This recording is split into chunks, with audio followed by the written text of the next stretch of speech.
Auzubillahiminash-shaytanir-rajim. Bismillahir-rahmanir-rahim. Welcome student.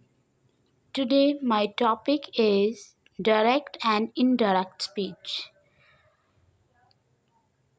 Move करने से पहले मैं आपको बताना चाहूँगी कि डायरेक्ट और इनडायरेक्ट स्पीच का क्या मतलब है। स्पीच का मतलब है बात।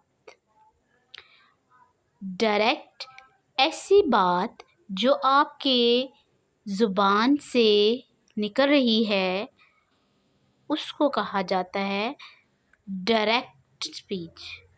और इनडायरेक्ट का मतलब है कि वो स्पीच जो किसी ने वर्ड्स अदा किए हों और आप उसको बयान कर रहे हैं। Student, here are example for you. This woman is talking on the phone. ये औरत फ़ोन पे बात कर रही है और कह रही है The teacher is strict. ये बयान कर रही है अपनी बात को। The teacher is strict. अब आप देखेंगे कि इसी की बात को दूसरी औरत जिससे वो फ़ोन पे बात करी थी, इसी की बात को वो रिपीट कर रही है और किसी और को बता रही है।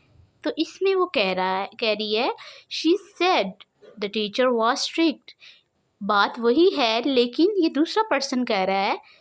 उसने कहा कि वो कहती है कि उसका टीचर जो है वो स्ट्रिक्ट है। इस वाली पिक में आप देखेंगे the teacher is giving everyone an A grade.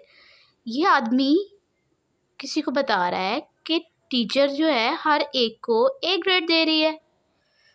अब इसी की बात को दूसरा फर्द जो है वो बयान करके दूसरों को बता रहा है कि he said that the teacher was giving everyone an A. ये पर्सन उसकी बात को किसी और को बता रहा है कि वो कहता है कि टीचर जो है हर किसी को ए ग्रेड दे रही है। Another example for you. Direct speech. I am baking cookies for Jane. मैं जेन के लिए कुकीज़ बेक कर रही हूँ। अब यही बात दूसरा पर्सन बता रहा है जेन्स को, अब उसकी दादी के बाद, कि grandma said that she is baking cookies for you. दादी माँ कह रही है कि वो तुम्हारे लिए कुकीज़ बना रही हैं। I hope you are understanding. Students, for converting the direct speech into indirect speech, you will have to learn the rules. Direct speech, pronouns. Student, इसमें आपको प्रोनाउन को चेंज करना होता है। डायरेक्ट स्पीच में प्रोनाउन आई है और रिपोर्टेड जब आप इसको इनडायरेक्ट में लेके जाएंगे तो वो कन्वर्ट हो जाएगा ही शी।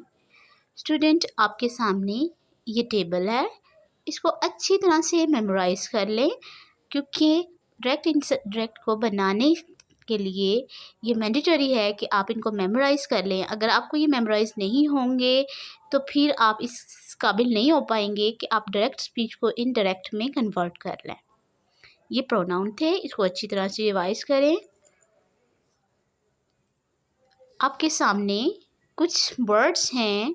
टाइम है, टाइम भी जब डायरेक्ट स्पीच से इनडायरेक्ट में चेंज होता है तो आपको उसको भी चेंज करना होता है। जैसे डायरेक्ट में आप नाउ कहते हैं तो इनडायरेक्ट में ये चेंज हो जाएगा देन में।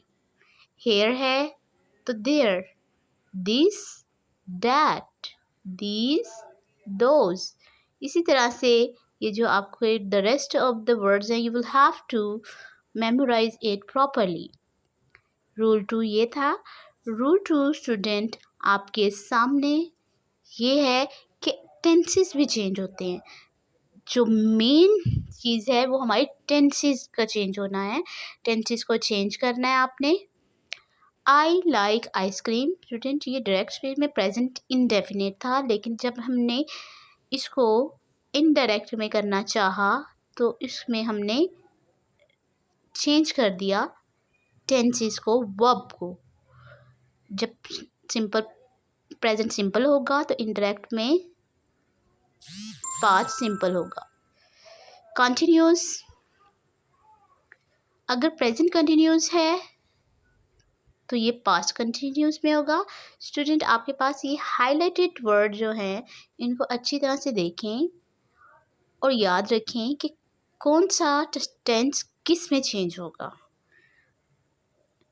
आपसे फिर काइंडली आपसे दरख्वास्त है कि आप लोग इसको अच्छी तरह से रिवाइज कर लें, otherwise you will not be able to make direct into indirect.